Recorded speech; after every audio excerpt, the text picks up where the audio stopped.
Let me tell you a story, a real story. Not too long ago, just like any normal adult would, I went to a toy store. I was looking around for a gift for my little cousin, nothing for me of course. I found this. And with how much these turtles mean to me and my childhood, sorry my cousin, there was nothing that could ever stop me from taking him home. So today we are making Raphael. To start, we're going to need a full body reference. And for that, you can either draw one, or if you're lazy like me, kindly borrow one from Google. Once you have your reference that you definitely decided to draw, we are going to grab some wire and make a very simple armature. Bulk it up with some aluminum foil to save yourself some money on clay, until it looks like the alien from Spencer's amazing movie in iCarly. Time to define some muscles and also add his shell, which is thick enough to use some more aluminum, or otherwise you will be wasting a lot more clay. In other words, money. I already knew the pose I was going for beforehand, which made the entire process a lot faster than what it usually takes. Considering Raph is the bulkiest and strongest out of all the brothers, you will need to capture his frame, and for that, give him some shoulders that even Derek from More Plates More Dates can only dream of. I do have to say that one of the reasons I wanted to make this character is, well, for my cousin of course, but also because of his hands.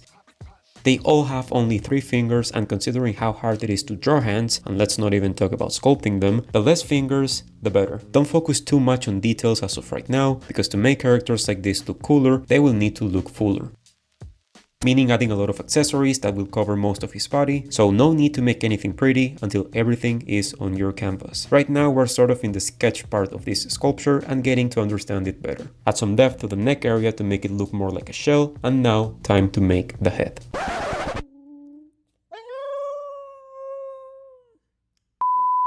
Right, this video is brought to you by you. You brought yourself here, so thank you for being here. Also, please consider subscribing, or don't. But don't forget about this channel because I will be uploading a new video every Friday. Anyways, I'll stop being annoying now and let's get back to it.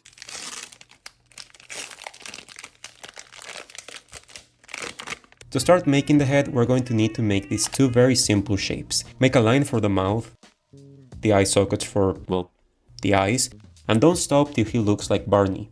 Add all the muscles around the eyes that I don't know the name of because I never studied anatomy, so now he looks like Angry Barney. Time to add the bandana, which will luckily make this character look a little cooler than before. At this stage of making a head, it's probably going to look weird, so try adding it to the rest of the body to see how it all flows. And then remove it so you can work on it more comfortably, and add it again, and so on. With some thin sculpting wire, cut 2 different size pieces for the bandana. You don't technically need thin wire, but it will make your life a whole lot easier, and you will be able to move these pieces around so your composition will look cooler, so I highly recommend it. You can also use some very thin worms of aluminum, but be careful not to cut yourself. Not that I would know. Now that I can actually see where this is going, it is time to work on the composition a little more. Here's where knowing the character you're making is really helpful. And considering these turtles were pretty much my entire childhood, and of my cousins, I was at flow state with this one. I knew exactly what I was going with it. Start adding the gear, like pads for the knees and elbows. Now the issue with making comic or cartoon characters is that no 2 references will ever look the same. So you need to pinpoint your favorite ones, or even better, just one.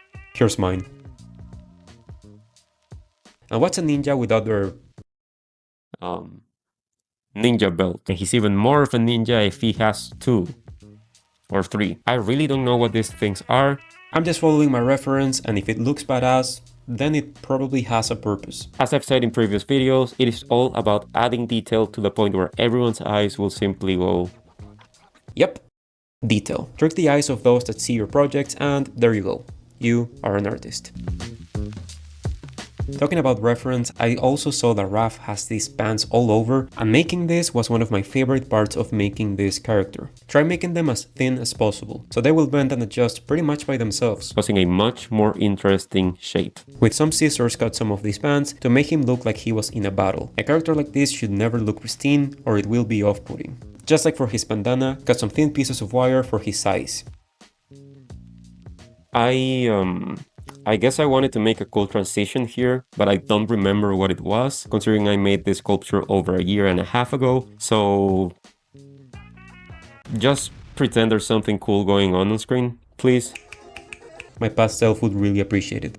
Now that pretty much everything is on your canvas, it will be a good time to smooth things out, so you can spot some happy accidents easier. I can't remember if at this point I knew I should use isopropyl alcohol instead of just water to smooth clay, but you now know, so you are welcome. To make Raphael's size, a word I totally knew and didn't have to Google it, I just added some clay to the wire, which was not fun, but now I know you can always use some bacon bond.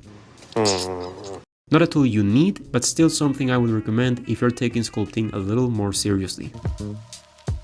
At this point I remember there's this thing called wind, which will definitely affect a character like this, so move everything that is very light in one direction for a composition that makes sense. A thing I did not do, and you can see things flowing in different directions, which was a rookie mistake that now you can avoid, so you're welcome. 2 small holes for the nostrils and adding some lines for some more detail will indicate that you're getting close to being done with the sculpting process, since making these very gentle lines anytime sooner would be a complete waste of your time. I decided to add some veins and finishing touches, and now it is time for him to bake. If you're using oven baked clay, that is. If you're using air dry clay, then it'll dry with air. I really don't know what. And considering my sculpture from last video, when I tried baking it, well, what will be the outcome now? Will I encounter the same fate? Will I fail one of the most important characters of my childhood yet again? Most importantly, will I disappoint my cousin that's totally real and not made up? Nope. Everything went just fine. I'm just being a YouTuber here, okay? It is at this point, ladies and gentlemen, when something amazing happened. No, it is not that the sculpture is done baking, and contrary to last week's bake, it turned out just fine. Something far more important is going on here. My brain finally decided to work, and from this day on, I will only record horizontally.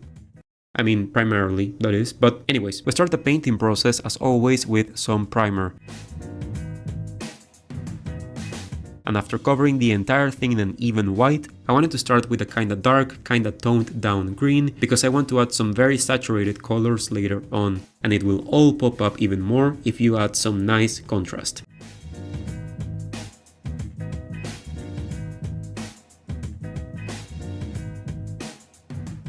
Let's add some red so you can finally tell I'm making Raphael, because otherwise I could be making Mikey. A Mikey that didn't forget to take his creatine, that is, but now you know this was Raphael all along and it wasn't clickbait. And now time to paint the shell, mixing some yellow and brown.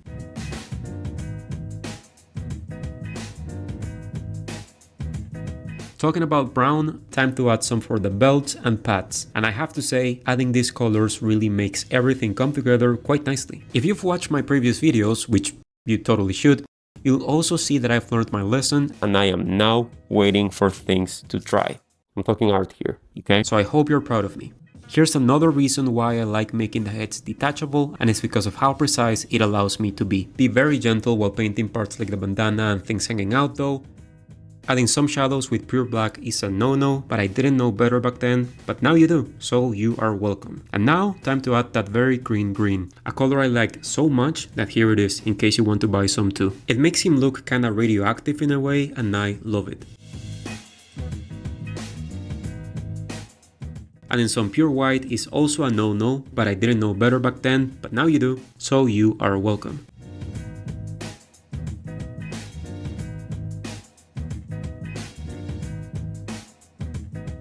Trying to make him smile a little bit by tickling him, and some metallic silver for his weapons, a color I was so beyond happy of buying, because no one who has metallic paint is not a pro. You can't change my mind about that. And also because it indicates pretty much the end of this sculpture. A sculpture that, contrary to last week's sculpture, I have to say I am beyond happy and proud of how it turned out, even to this day. And most importantly, my cousin loved it too. He sent me all of these videos from my garage.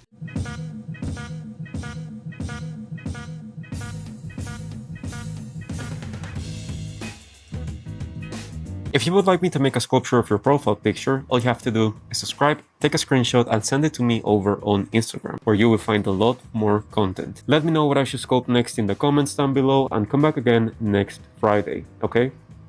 But wait, just because it's the end of this sculpture, that doesn't mean this is the end for us. You can go and watch this video, which YouTube knows you'll really like.